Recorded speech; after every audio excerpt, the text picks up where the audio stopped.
Fellow graduates, staff and family, thank you for being here today to celebrate the end of our 4 years at the University of Birmingham. We truly have had a one-of-a-kind education. Over the years, we've learnt that no other department supplies their students with as much free booze as liberal arts. We must have chosen well. But liberal arts is obviously more than that. There was free pizza, free theatre, and a trip to Brussels. We may be paying £9 grand a year, but they've done everything they can to give us the best opportunities. Personally, I chose liberal arts because I couldn't decide what to study, which in hindsight is somewhat ironic, seeing as no other degree course requires you to make as many decisions as we have. But through those endless decisions, the changing of those decisions, and then making the decision to go back to what you had originally decided to do, we have all become experts in our own fields, knowing that no two people on this course can say they've done the same degree. Liberal arts has given us the freedom to explore subjects we've never heard of, subjects we'll never try again, and subjects that have inspired us. In the true spirit of liberal arts, let's take a moment to self-reflect and think back to first year. Has your degree turned out anything like you thought it would? I know mine hasn't.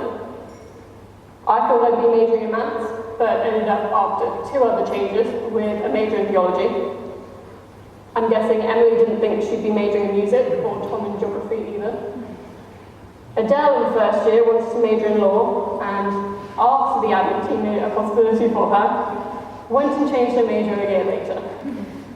What this tells us is not just that liberal arts students can be incredibly indecisive, but that it is almost unheard of for liberal arts to tell us that we can't do something. I'm sure we would all like to thank our incredible admin team, Graham, Marianne, Neil and Ruth. You've all been so patient with us, and we've presented our own challenges to you. We're also thankful, and we recognise that without you, we would not be here today. Our academic staff have been equally impressive, from designing new modules for us to providing constant emotional support. They have guided us the whole way through our journey. I, for one, have to apologise to Murchie for crying at him for a good hour, and I know I'm not alone on this one. We've all had our struggles along the way, but having staff who really know and care about their students has given us support that we could not find anywhere else. Yet we have gained more than an academic education. Through our cultural programme, we've been encouraged to broaden our horizons beyond our modules. We've built rafts on our Comerton trip, seen more Shakespeare than an English lit student, and explored the world.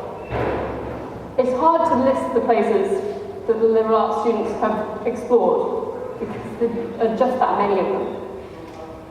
Even with less than 40 students in our year, we have managed to cover such a range of cultures, languages, and landscapes.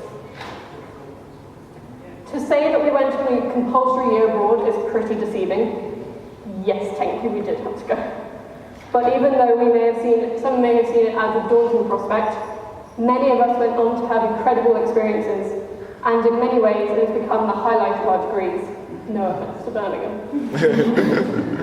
At first seeming to be a perfect course, looking back now, we can see that this is all part of a wider education. Over the past 4 years, we have succeeded in explaining our course in less than 15 seconds, discovering that it is in fact possible to reference yourself in an essay, and the writing of this is only worth it for the photo. Through our education and all the experiences and decisions that have come with it, each of us has a unique degree, perspective, and expertise. Unlike virtually all other courses, we have no stereotype, nothing to conform to, and nothing to define ourselves by. 4 years of the same question, what is liberal arts? Has forced us to reflect on who we are and what we are doing, resulting in every individual here having their own distinctive voice. And while we have gained many friendships, I highly doubt that any one of us will go on to have a similar career.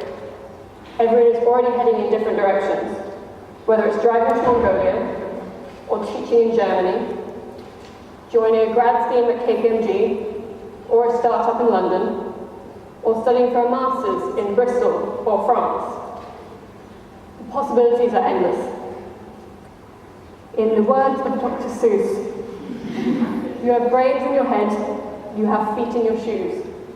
You can steer yourself any direction you choose. We know what sets us apart, but what do we have in common? To me, the answer is clear. We are the next generation of leaders.